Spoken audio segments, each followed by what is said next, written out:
Merci Sidi Boumdienne, merci Sidi Ashraf de l'organisation des organisations islamiques de Suisse. Merci à l'Institut Kalima de permettre de prendre cette parole ce soir et merci au présent de pouvoir aussi être présent et pouvoir échanger avec moi. Il y a beaucoup de travaux, on en a parlé avec Sidi Boumdienne, sur la géographie islamique, mais il n'y a peut-être pas assez de révélations qui se donnent à voir à nous aujourd'hui en tant que musulmans et en tant qu'appartenant aux différentes filiations spirituelles et religieuses. Je pense que c'est cette question de la révélation de ce qui se propose à nous aujourd'hui sur lesquels on aura à avancer ensemble. Il y a des grands noms que l'on connaît, Ibn Arabi, que, qui est vraiment un très très grand, Cheikh al-Akbar. Il y a Soulami, dont va parler Sidi Boumdienne. Il y a bien sûr Al-Ghazali et bien sûr Al-Rumi, qui sont nous permettent des véritables éclairages de l'âme humaine avec ce qu'ils nous ont apporté. Qu'est-ce que je peux dire, moi, aujourd'hui, de ma place de psychologue, psychanalyste, travaillant à écouter la souffrance humaine sur ces questions? Et en fait, ce que je peux vous partager, c'est que mon travail consiste à écouter ce qui se dit de la vie intérieure, à déchiffrer les mots. C'est un état d'écoute, de disponibilité à l'autre, une attitude, une mise au travail, je dirais presque permanente, qui demande un effort soutenu tous les jours.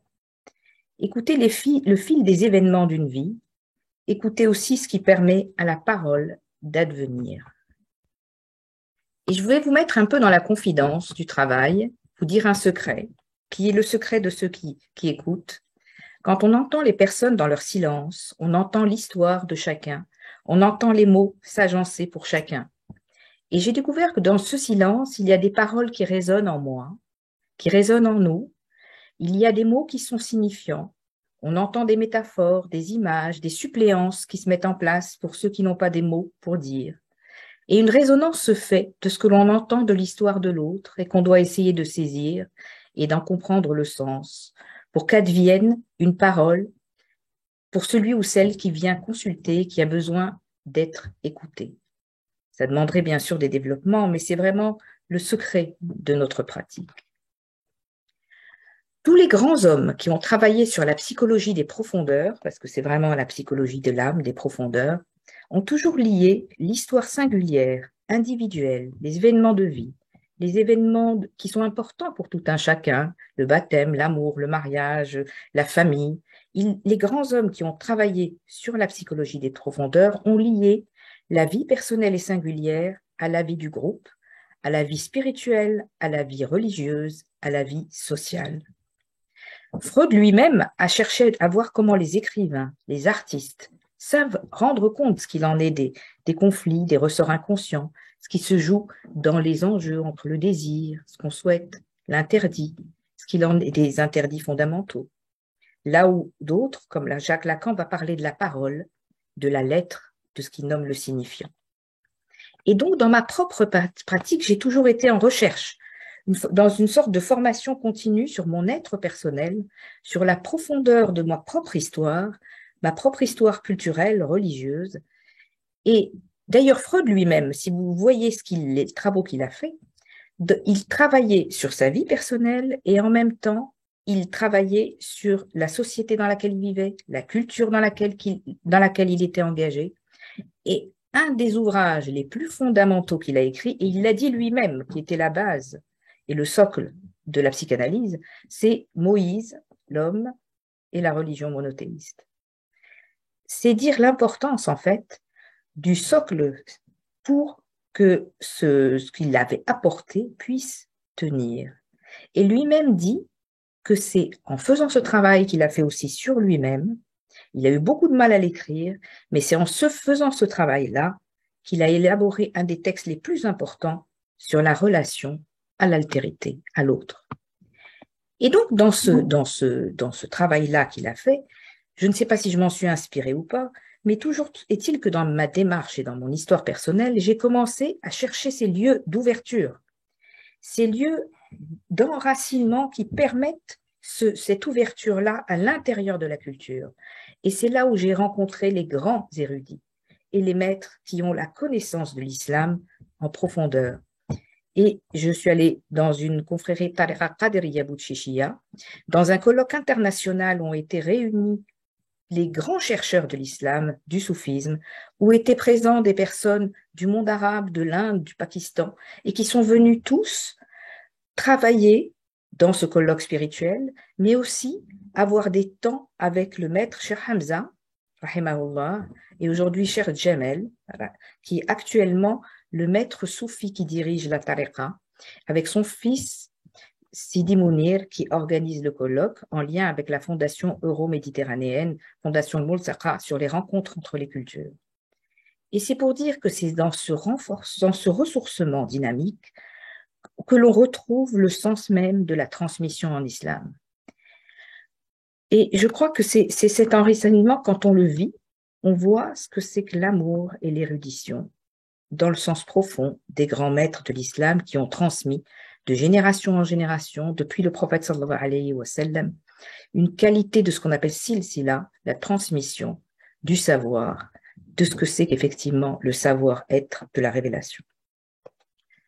Avant d'aller un peu plus loin de parler de ces grands hommes de l'islam et de la géographie islamique, qui sera reprise par Sidi Boumedienne, je voulais revenir sur un jeune garçon que j'avais reçu en consultation, que j'appellerais Brahima, pour respecter un peu l'anonymat.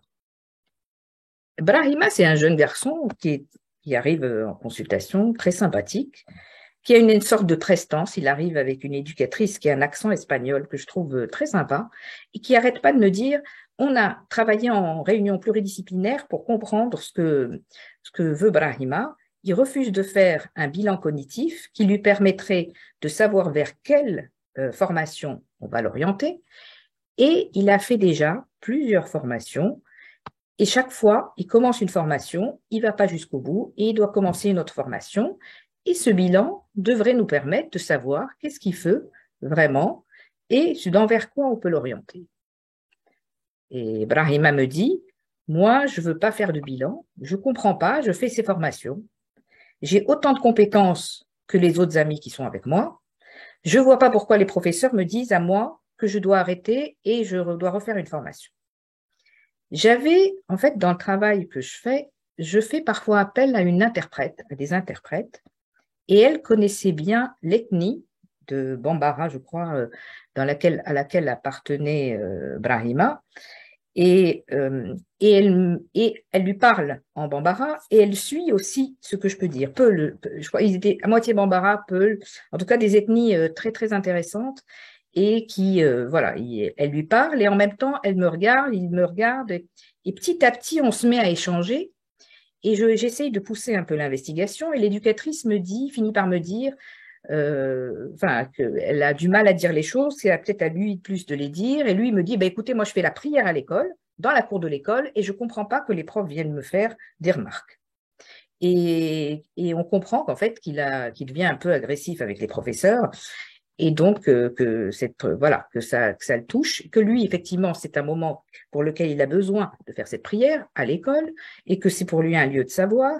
Et petit à petit, on reprend donc avec l'interprète, on continue à parler, et on sent qu'il a besoin d'être regardé en train de prier, et on reprend un peu les choses avec lui en lui expliquant aussi que la prière, c'est aussi un temps personnel, que ici, l'école est un lieu d'instruction.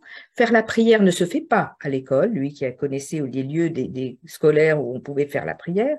Et donc, petit à petit, alors qu'il y avait là des enjeux, parce qu'il fallait faire une formation pour pouvoir avoir les papiers d'identité. Évidemment, c'est un jeune qui a traversé la Méditerranée, qui est venu d'Afrique tout seul, qui a vécu des aventures très fortes, et qui, là, il disait, moi, je veux partir de France, je ne veux pas rester là. Et petit à petit, on arrive à être en relation avec lui, à échanger, grâce à cet interprète qui connaît bien et qui finit par appeler maman. Il dit, j'ai compris, effectivement, j'en fais un peu une affaire personnelle, mais j'ai besoin d'en parler, j'ai besoin de faire ma prière. Et puis, petit à petit, on commence à en parler. Il continue une formation, il s'inscrit à une formation qui peut continuer, et ça vraiment s'installe un échange avec nous. C'est pour dire, en fait, tout ça, c'est que ces questions-là, religieuses, spirituelles, elles sont très présentes pour chacun. Elles sont présentes pour les jeunes, elles sont présentes pour les adultes, elles sont présentes dans le débat public. Il faut à chaque fois essayer de voir où ça se situe pour pouvoir avoir les bonnes réponses en fonction de ce qu'on remarque, ce qu'on analyse et ce qu'on comprend et de la manière dont on échange ensuite avec ces jeunes. Vous avez parlé, effectivement, on a travaillé beaucoup sur les histoires des enfants de retour de Syrie. Les enfants qui sont pris dans des histoires comme ça, un peu d'idéal, en fait. Moi, je parlerais d'idéal. Comme avant, il y avait d'autres idéaux. Là, il y a cet idéal. Je vais aller quelque part, je vais défendre un pays, je vais défendre une culture.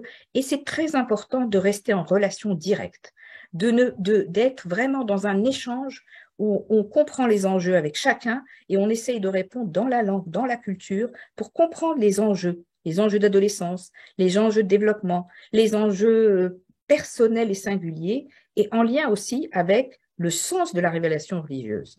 J'ai un ami qui travaille à la prison de la santé, il me disait, il y a des femmes qui sont retournées de Syrie et l'aumônier actuel leur dit des choses qu'elles n'avaient pas entendues à un moment avant de partir. Et elles comprennent autrement le sens des textes. Et c'est très important de pouvoir travailler sur le sens des textes. Et j'en reviens effectivement un peu à ce que je disais au départ. Quand on fait un travail thérapeutique avec un sujet, donc sur son histoire personnelle, sur la signification de ce qu'il donne à son vécu, parce que c'est vraiment ça le plus important dans mon travail en tout cas, il y a toujours cette question de la quête d'une question personnelle, singulière, et qui est pour l'islam en lien avec le texte sacré, avec la place du prophète, sallallahu alayhi wa sallam, avec ce qu'il représente de la place dans la miséricorde. لقد أرسلناكم رسولا pour Ar-Rahman Ar-Rahim, en fait, toutes les questions qui nous apportent aujourd'hui sur cette question-là, sur لقد أرسلناه رحمة للعالمين. وما أرسلناك إلا رحمة للعالمين. Voilà, exactement. Donc c'est vraiment sur cette question-là, avec des personnes qui portent cette réflexion-là, qu'il est toujours important, voilà, de travailler et de voir qu'en fait cette question du sujet dans la culture, au sens du sujet musulman ou du sujet tout court, il est en lien avec la révélation dans la parole. Et le fait de travailler les textes, on voit bien qu'est-ce qui se révèle de la parole, du sujet lui-même dans sa rencontre avec le texte. Et c'est vraiment ce que l'on retrouve quand on travaille sur Ibn Arabi, ce qu'il faudrait vraiment beaucoup de temps. Je crois qu'il faudrait des journées pour travailler sur la géographie islamique. Là, on essaye de poser un peu quelques pistes et quelques bases pour ces érudits qui nous ont parlé de l'âme, des degrés de l'âme. Si on connaît Fawzi Sqali, tout ce qu'il a développé sur l'âme tourmentée, l'âme pacifiée, l'âme inspirée, en fait, toutes ces questions-là qui s'articulent, la psychologie, la subjectivité, qu'on retrouve d'ailleurs chez les Grecs ou dans les grands universaux. Donc, c'est en étant inspiré, relié dans cette question des confréries, de la tariqa qadiriya, où je vais aujourd'hui assez régulièrement, ou participer au colloque, mais surtout faire du dhikr, cette pratique qui est absolument essentielle en islam et qui est immergée dans l'amour, en fait, qui est immergée dans la vivification d'une réalité, qui permet un ressourcement dynamique, une forme de générosité, de partage. C'est vraiment ce qui est le plus inspirant aujourd'hui. Et juste un dernier mot sur les sourates sont toutes une inspiration, un temps de révélation, et vous savez que le prophète sallallahu alayhi wa sallam demandait à lire. La première lecture était Iqra, mais il avait aussi une manière de penser la lecture avec des transmetteurs de la lecture. On ne lit pas une lettre d'une manière ou d'une autre pour que le sens même de la lettre vienne donner un sens au mot. Et par exemple, dans le voyage nocturne, Isra ou le Mi'raj, on peut aussi l'entendre comme un voyage intérieur. Et là, c'est vraiment une source pour nous qui travaillons un peu sur cette question religieuse profonde.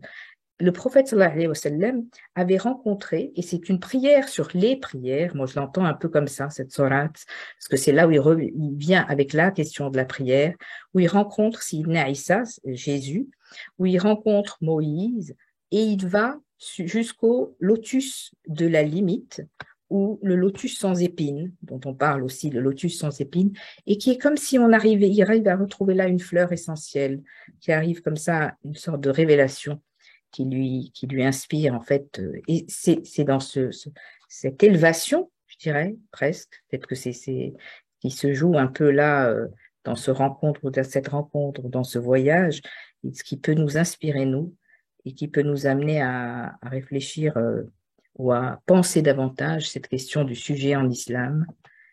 Et je pense que je m'arrêterai peut-être là pour l'instant, sur cette vie intérieure, cette profondeur de soi, au cœur de soi, qui demande un travail continu et recours au texte, au sacré, et donne à l'âme un ressourcement, une forme de liberté, je dirais. Et je laisse la parole à Sidi Boumedienne, qui va s'en faire l'écho ou la résonance.